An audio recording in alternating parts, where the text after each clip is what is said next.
Halo sahabat-sahabat semua dimanapun berada. Salam, semoga sehat semuanya. Alhamdulillah nih studio mini udah bisa dipakai ya buat nge-shoot bikin video di sini. Ya salah-salah sih ya, tapi berguna lah. Ntar aku pinggirin dulu.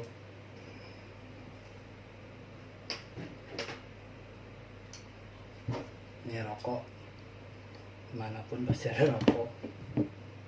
Sambil ngopi ya sahabat.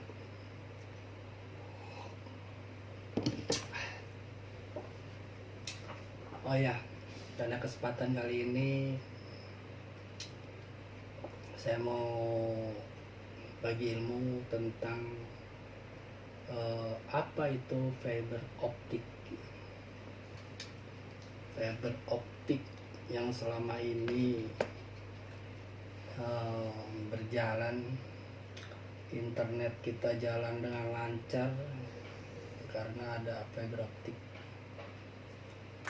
Mungkin sebagian teman-teman di sini udah nggak asing ya untuk fiber optik itu apa.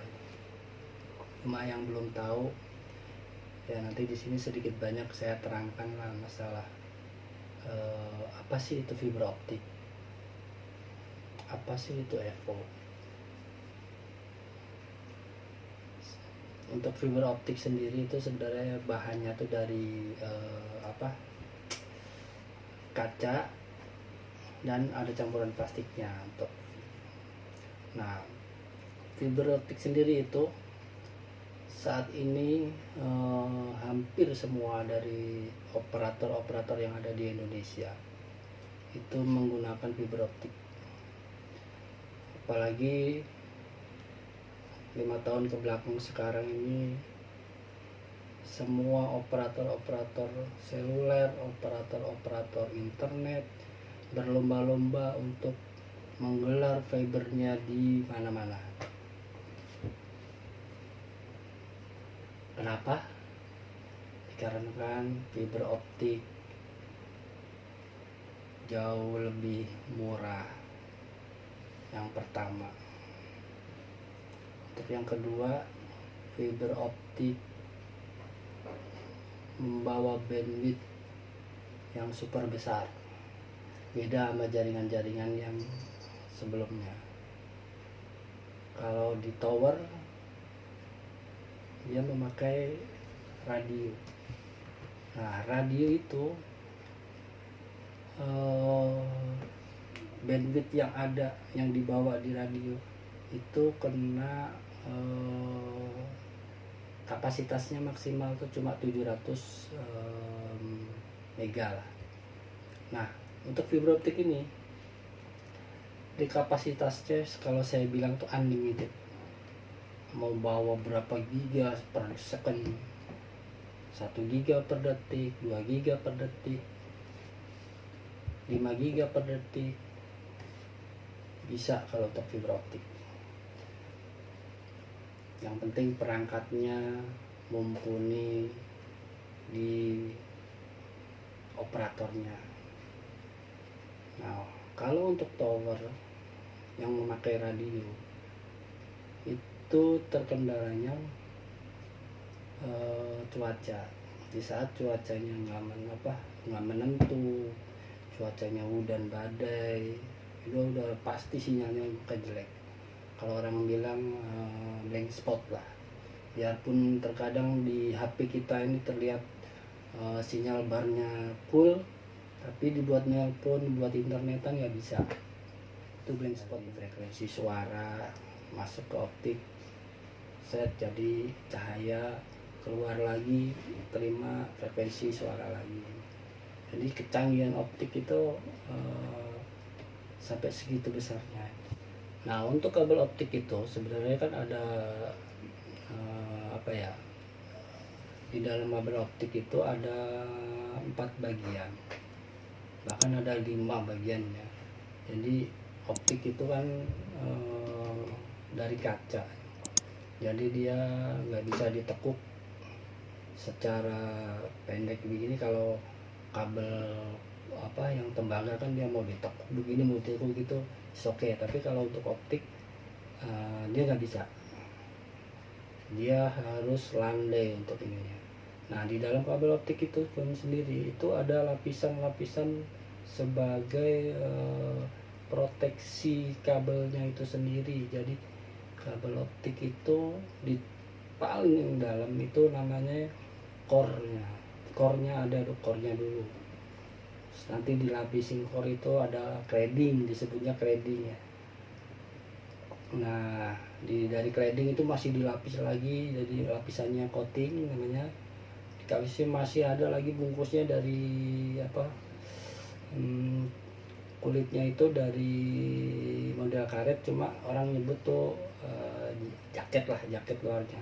Nah, di situ biasanya ada nama-nama kabel pabrikasinya, dari pabrikasi apa, tahun pembuatan kabelnya itu tahun berapa, dan di situ ada tulisannya operatornya, operator apa, umpama Telkom, di situ ada labelnya Telkom dan ada tautnya. Nah, kelebihan optik itu apa sih, dan kelemahan optik itu juga apa gitu, nanti saya terangkan sebentar lagi. Oke, kita lanjut sambil ngerokok ya sahabat, maaf ya, soalnya kalau nggak ngerokok otak lu kurang inilah. Oh ya, untuk optik juga sebenarnya ada dua jenis ya. Untuk tipe apa, jenis-jenis optik itu ada dua pada umumnya yang saat ini ya.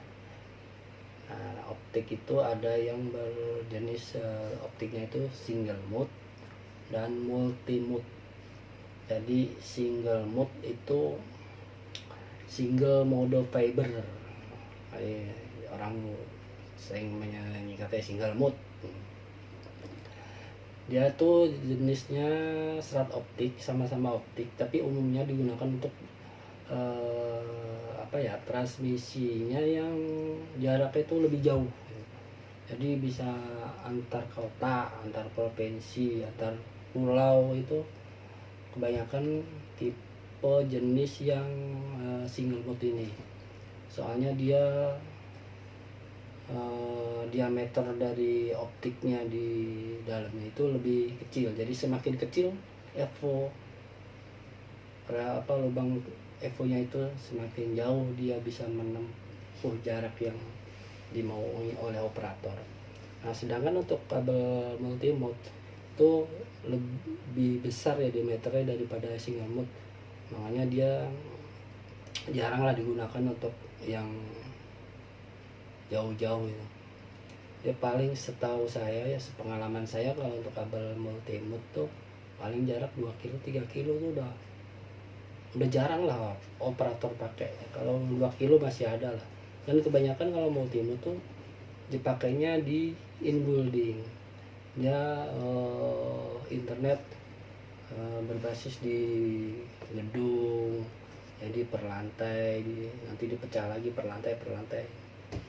Itu biasanya pakai multimode ini.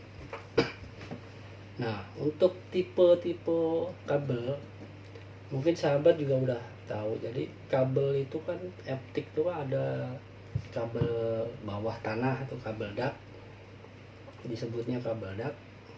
Ada kabel udara, jadi aerial, burial pada umumnya. Kalau bawah itu burial, kalau yang atas kabel aerial, disebutnya kabel udara. Dan kabel dak itu biasanya kabelnya biasa bulat aja. Nah, yang kabel udara itu biasanya ciri khasnya kabelnya ada seling besi baja. Jadi kabel bulat, di atasnya ada selingnya lagi baja. Nah, seling baja itu nanti yang buat pengikat kekuatan kabel tersebut waktu berada di tiang. Jadi ya kekuatannya di kabel baja tersebut. Dan ada lagi satu lagi kabel optik khusus untuk di bawah laut. Nah, kabel yang khusus di bawah laut ini proteksinya lebih daripada optik yang biasa yang ada di darat lah. Dia lapisannya berapa lapis, dan pengerjaannya pun makan waktu yang pasti lama. Terus budgetnya untuk membuat kabel menggelar kabel laut itu juga budgetnya nggak sedikit gitu. Jadi untuk kabel laut ini memang wow itu harganya. Nah, nanti di samping ini nanti aku kasih ini juga video-video untuk kabel udara, kabel darat, bawah tanah, dan kabel laut, dan saya kasih cuplikannya lah untuk ini.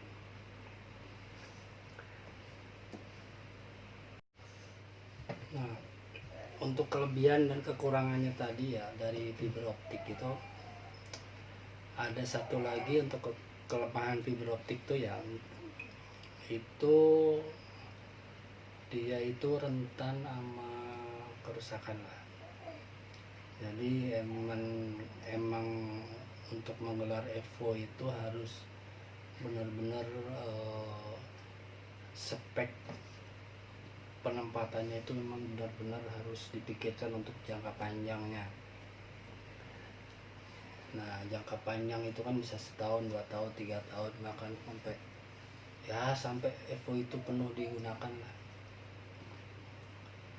Nah, kebanyakan untuk kabel optik tuh rentannya tuh biasanya putus.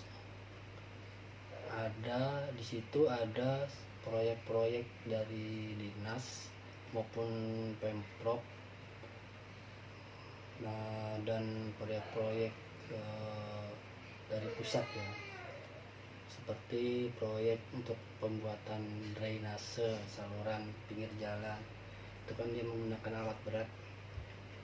Soalnya kebanyakan tuh yaitu kalahnya sama proyek-proyek drainase, proyek jembatan, proyek pengaspalan. Jadi kena alat berat, jadi main garuk dah kena putus. Nah, kelemahannya yang selanjutnya untuk EVO tuh untuk EVO, kabel EVO tuh sebenarnya lebih murah ya, daripada kabel tembaga. Cuma kabel EVO itu mahal di instalasinya. Nah, itu bedanya. Instalasinya EVO itu lebih mahal daripada instalasinya kabel tembaga. Kenapa? Nanti kalau saya terangkan sekarang, ini nggak cukup 1 jam 2 jam untuk menerangkan ini. Nanti saya buat video saya yang selanjutnya untuk masalah EVO, tool EVO, standar tool EVO itu apa aja gitu. Nah, nanti saya akan buat untuk next video selanjutnya sih. Oke, setuju ya? Ini saya cuma bagi ilmu dasar EVO itu apa sih. Mungkin ya dari sahabat-sahabat banyak yang udah tahu lah kabel EVO itu apa. Cuma dengan saya terangkan ini semoga lebih tahu lagi, lebih lebih aware lagi lah tentang EVO. Nah, EVO kenapa penting gitu? Sampai pemerintah sekarang, mungkin orang-orang dan teman-teman di sini udah pada tahu lah untuk program pemerintah tentang fiberisasi EVO di seluruh Indonesia, dan saat ini udah sukses digelar oleh Indonesia sendiri. Itu namanya proyeknya itu ada Palaparing. Nah, Palaparing ini yang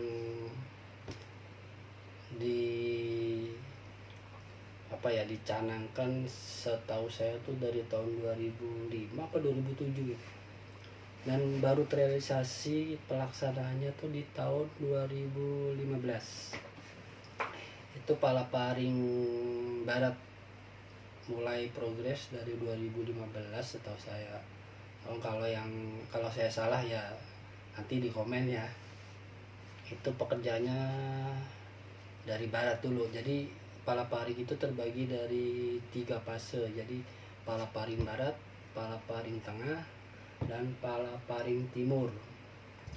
Nah, Palaparing ini infrastruktur telekomunikasi yang dibangun menggunakan sambungan optik untuk seluruh Indonesia sampai pedalaman lah. Nah, untuk Palaparing Barat itu kan wilayahnya antara dari Riau, Kepulauan Riau sendiri, terus sampai Natuna dan pinggiran Kalimantan Barat. Nah, ini Palaparing Barat ini ya, untuk EVO-nya tuh sekitar 2000 kilo untuk digelar. Itu untuk Palaparing Barat. Nah, sedangkan untuk Palaparing Tengah itu digelar EVO-nya tuh sekitar 2900-an, hampir 3000 lah. Itu untuk yang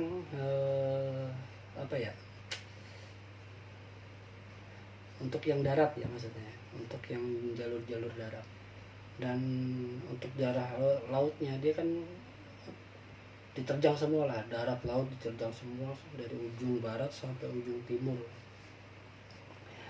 Itu untuk lautnya aja, untuk yang Palaparing Tengah itu sekitar 1800 kilo. Nah, itu budget pemerintah semua sih, budget programnya Kominfo. Jadi Kominfo punya program Palaparing ini ya, supaya akses internet tuh merata lah dari seluruh Indonesia, dari ujung barat sampai ujung timur tuh merasakan internet cepat. Soalnya kalau EVO itu emang banyak digunakan, orang menyebut tuh broadband ya. Broadband tuh akses internet cepat. Nah, kalau dulu kan pakai tembaga, banyak dicuri lah, vandalisme lah kalau tembaga. Soalnya kalau tembaga kan dijualnya cepat gitu. Kalau optik ini kalau cuma potong-potongan gitu mah nggak laku, kecuali dia panjang masih bisa laku lah. Nah, untuk Palaparing Timur ini yang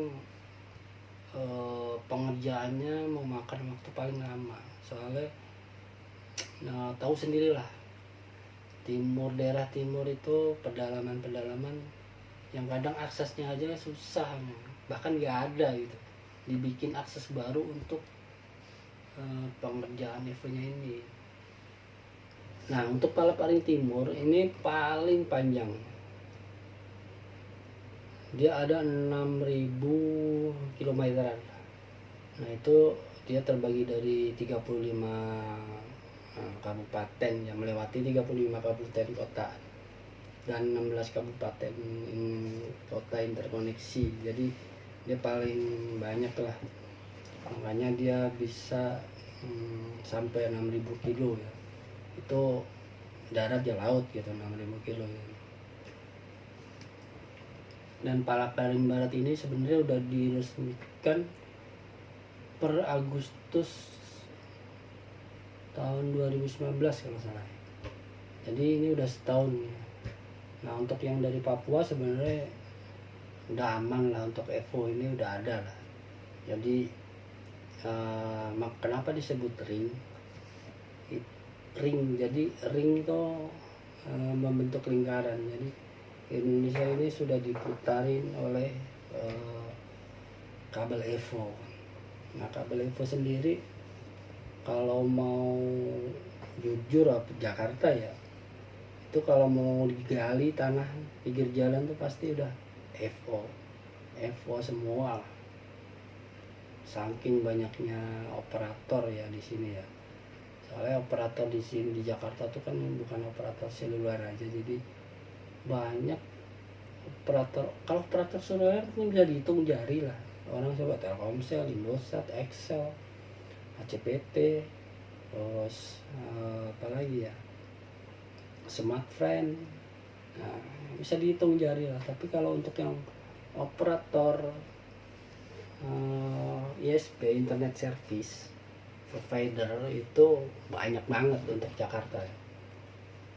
Susah lah kalau untuk Jakarta ya, dia ada puluhan lah, hampir 100 lah.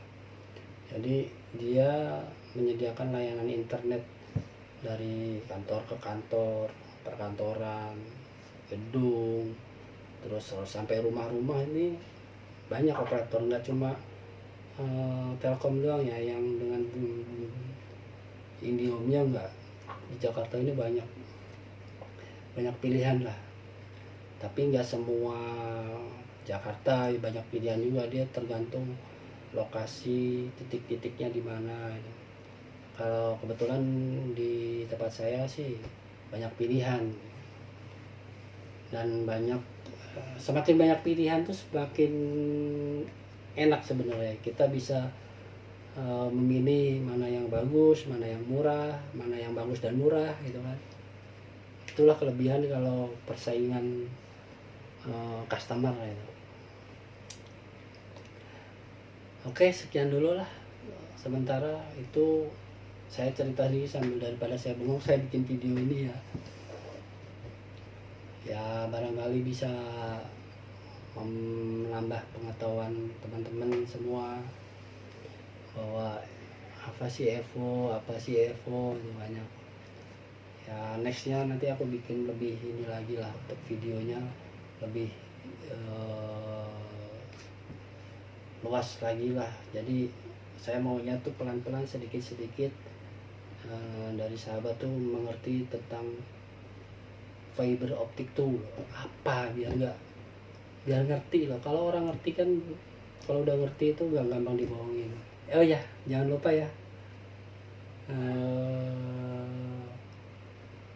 subscribe channel ini biar saya lebih semangat lagi untuk membuat video-video selanjutnya ya. Di like, komen, dan subscribe. Jangan lupa tombol loncengnya ditutul ya. Dan jangan lupa juga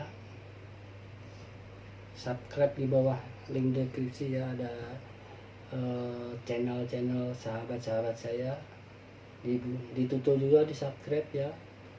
Linknya ada di deskripsi. Silakan pemirsa dan sahabat-sahabat lihat itu channel-channel sahabat-sahabat saya yang komplit lah. Di channel di DOC ini ada traveling, ada masak, pokoknya ada yang jalan-jalan terus sampai Eropa, ada yang Indonesia, terus ada yang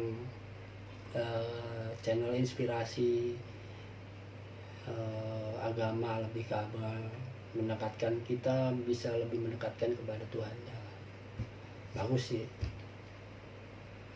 saya salut. Ada edukasi, cara-cara yang teknologi saat ini, gimana caranya yang orang-orang nggak tahu. Di channel sahabat-sahabat saya ini banyak. Pokoknya grup channel di bawah ini komplit. Sahabat mau nyari apa aja ada di sini, saya jamin. Kalau nggak ada nanti komen ya, biar saya suruh bikinin. Oke, siap. Oke, terima kasih. Salam. Assalamualaikum.